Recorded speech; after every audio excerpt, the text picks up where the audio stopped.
Miguel Oliveira in particular. He's a big fan of this Argentina circuit, and as a rookie, he's done an outstanding job. For moments yesterday, he was the fastest KTM. So what does Hervé Poncharal make of it? Let's go down to Simon and find out.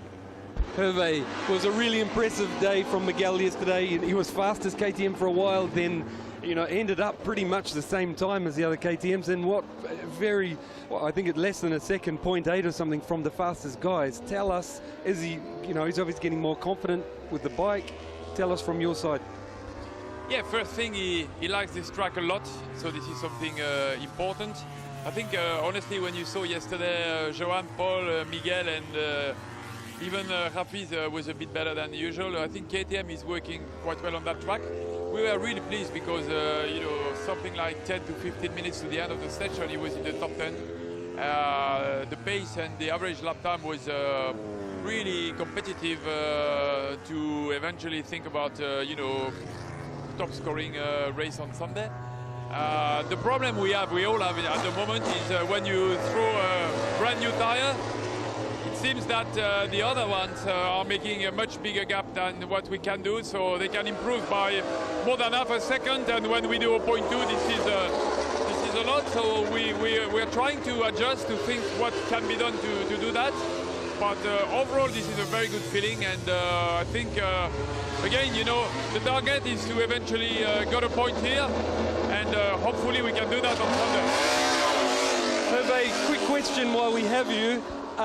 I noticed that the bikes are not as close speed trap-wise than I thought they were last year. Have the others... Wow, it's noisy here. Have the others improved, the other manufacturers, or do you have the same engines as the factory bikes? Yeah, we have a 219 bikes like the factory riders from KTM. There are a few things that we are missing, but this is just because, the supplier are flat out.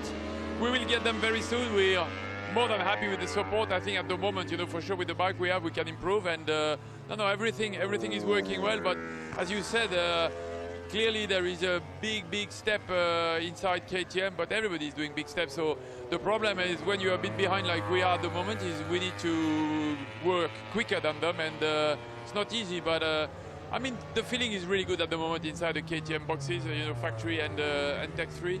Everybody working hard. We know there is some work to do, but we knew when we signed, we knew when we came, and in between, winter test, Qatar, and here we see every single time we're out there, better feeling from the riders, bike more competitive, which is important. So can't wait to be tomorrow and see what the result's going to be. Last question, Hafiz. He looks like he's lacking a bit of confidence on this bike.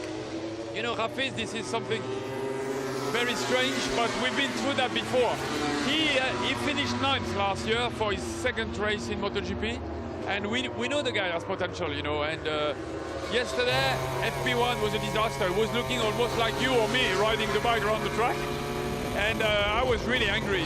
And after 3 laps in FP2, he improved by 2 seconds, which is a lot. Changed nothing on the bike, so clearly there is something in his head. At the moment, he doesn't dare to push for reasons I can't explain, he can't explain. But we're behind him, and hopefully he's going to be closer and closer to Miguel in the very near future. Thank you, Hervé. It's a bit noisy here.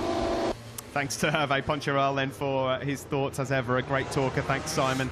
Yeah, both Miguel Oliveira and Hafiz Syrim with work to do. They are around about 10-15 kilometres an hour down in the speed traps. Simon's right, they were a lot quicker last year, but it's such a balancing act, Matt, because last year one of the big problems they had was how they deliver the power and then how they get the thing properly stopped going into the corners. So they're constantly trying to move around to find the best solution.